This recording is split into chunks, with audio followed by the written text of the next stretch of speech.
یہ بات بتا دی جائے کہ دیکھیں اگر کسی کو سزا دینے کا حق نہیں ہے اور یہ بات ٹھیک ہے تو کسی کو ایسے فیصلے دینے کا حق بھی نہیں ہے کہ لوگ خود سزائیں دینے پہ تیار ہو جائیں.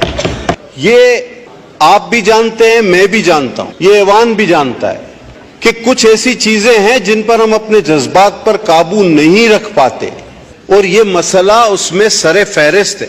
اگر جو اصل مسئلہ ہے ہم اس کی طرف دیکھیں اور اس پر بات کریں تو میں مجھ سے پہلے جو خطیب تھے ان سے بالخصوص اور بالعموم پورے ہاؤس سے یہ بات کہنا چاہوں گا کہ دراصل فتنہ کہاں ہے؟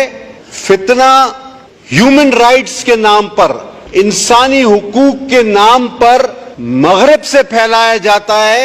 یہ مرتد وہاں جاتے ہیں اور کہتے ہیں جی پاکستان پہ ہم پہ بہت ظلم ہو رہا ہے. ہزاروں ویڈیوز, سینکڑوں ویڈیوز آپ سب نے دیکھی. اور مغرب چونکہ اسلام کے بارے میں جانتا نہیں تو وہ یہ کہتا ہے کہ بھائی آپ لوگ ان کو مسلمان کیوں نہیں مانتے؟ مسلمان, میں نے اس سے پہلے کچھ دنوں پہلے ایک ہاؤس میں ایک ذکر کیا تھا, بعد میں پتا چلا کہ ان جج صاحب نے اپنی تصحیح کر لی تھی. وہ ہائی کورٹ کے جج صاحب نے ایک فیصلے میں لکھ دیا the sect of Muslims it's a minority. اب سب اصل بات کی طرف ہم آج یہ پیغام اس ہاؤس سے مغرب کے ان دانشوروں کو, ان انسانی حقوق کے علمبرداروں کو, ان جھوٹے قصے خوانوں کو, ان انسانیت کے جھوٹے نعرے بلند کرنے والوں کو لاؤڈ اینڈ کلیئر یہ پارلیمنٹ آج یہ میسج دینا چاہتی ہے کہ بھائی ظلم ہم نہیں کر رہے, حملہ تو ہم پر ہو رہا ہے. ہم سے پوچھا گیا کہ بھئی آپ انہیں مسلمان کیوں تسلیم نہیں کرتے؟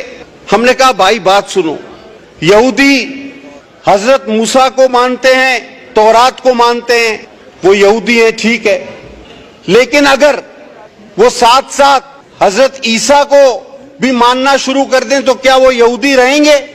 آنسر از نو. اسی طرح عیسائی حضرت عیسیٰ کو مانتے ہیں, انجیل کو مانتے ہیں, وہ عیسائی ہیں ٹھیک ہے, لیکن اگر وہ ساتھ ساتھ کسی اور نبی کو بھی ماننا شروع کر دیں تو کیا وہ عیسائی رہیں گے؟ The answer is no.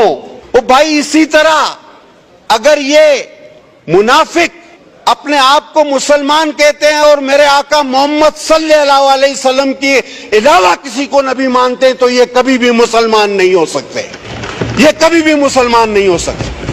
یہ تو ہم پر حملہ ہے. یہ ہمارا ٹائٹل استعمال کرتے ہیں کروڑوں میں سے 2 4 5 الگ لوگ ہو کر, اور مغرب سے کہو کہ تم انہیں سیاسی پناہیں دو, انسانی حقوق کے پرچم بلند کرو.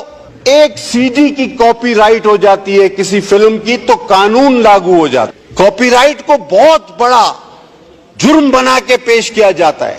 آج یہ منافق اپنے آپ کو مسلمان کہتے ہیں, اپنی تحریف شدہ کتاب کو میرا قرآن کہتے ہیں, لیکن ان کو یہ کاپی رائٹ نظر نہیں آتا, ان کی آنکھوں پر پٹی بندھی ہوئی ہے. یہ لاؤڈ اینڈ کلیئر میسج ہماری طرف سے جانا چاہیے. اس مقدس ایوان نے عظیم فیصلے جو کیے ان میں سے یہ ایک عظیم ترین فیصلہ ہے, اور یہ ہمیشہ کے لیے ایک مہر ہے. میں سمجھتا ہوں جب تک ایک بھی مسلمان باقی ہے, ایک بھی کلمہ گو باقی ہے, ہرگز نہیں ہماری لاشوں پر سے یہ کام کبھی بھی نہ ڈسکس میں لائے. میں تو ہمیشہ کہتا ہوں اس کو آپ ڈسکس میں ہی نہ لائیں. یہ ختم شدہ چیپٹر ہے, یہ کلوز ہے, اس پر مہر لگ چکی ہے. ایک سوال کہ یہ مرتد, آپ کو شاید پتا نہ ہو, میں ایک بات شاید اگر جن لوگوں کو پتا نہ ہو میں ایک بات کا ان کے علم میں اضافہ کروں کہ یہ اپنی ان کتابوں کا یہ مرتد جو اپنے آپ کو پتا نہیں کیا کہتا ہے, میں تو وہ لفظ بھی استعمال نہیں کرتا, یہ انگریزی میں ترجمہ نہیں کراتا. ادری صاحب پتا ہے آپ کیوں؟ بہت کم لوگوں کو پتا ہے کہ یہ اپنی جو اس کی مرزا مرتد کی لکھی ہوئی کتابیں ہیں اس کا انگریزی میں ترجمہ نہیں کراتے, کیونکہ نعوذ باللہ نعوذ باللہ نعوذ باللہ میں دوہرا نہیں سکتا جو اس مرتد نے ان کتابوں میں دیگر انبیاء اور شہدائے کربلا جن کے اب مزارات پہ میں آغا صاحب اور شگفتہ حاضری دینے گئے, وہ شہزادے جنت کے جن کے لیے حضور صلی اللہ علیہ وسلم اپنے سجدے طویل کر دیتے تھے تو وہاں بھی کچھ لوگ کہنے لگے کہ پتہ نہیں آپ کس فرقے سے ہو، اس فرقے سے ہو.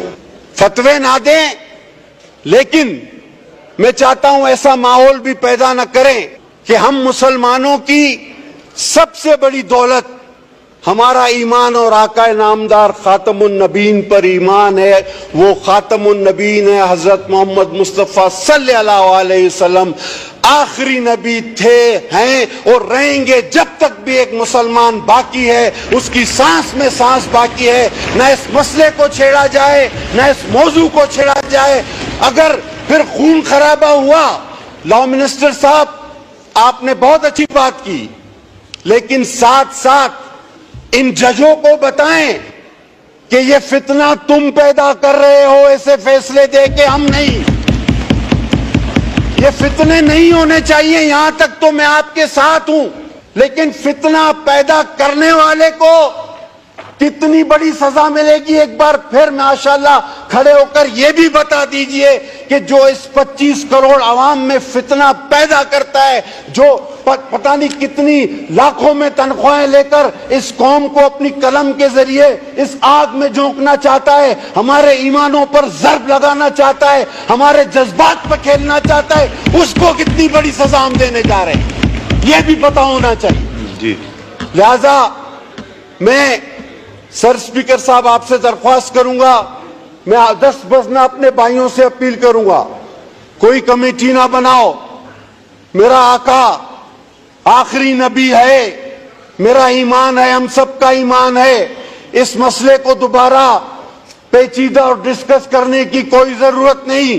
ہاں ایک کمیٹی بناؤ کہ جو اس قسم کے فیصلے دیتے ہیں جس سے عوام میں بے چینی، انتشار اور فتنہ پھیلتا ہے، ان لوگوں کی کیا سزا ہونی چاہیے. اور آرٹیکل کو اگر ری رائٹ کیا گیا، اور آرٹیکل کو اگر ری رائٹ کیا گیا تو کیا وہ آرٹیکل 6 کے زمرے میں آتا ہے یا نہیں آتا یہ بھی بتایا جائے. کیونکہ آئین میں تحریف تو پھر آرٹیکل 6 آپ کے پاس آلریڈی موجود ہے اور اس کی سزا موت ہے. تو میں اس ہاؤس سے، آپ کے توسط سے اپنی تمام جماعتوں کے ساتھ مل کر ایک لاؤڈ اینڈ کلیئر میسج بھیجنا چاہتا ہوں.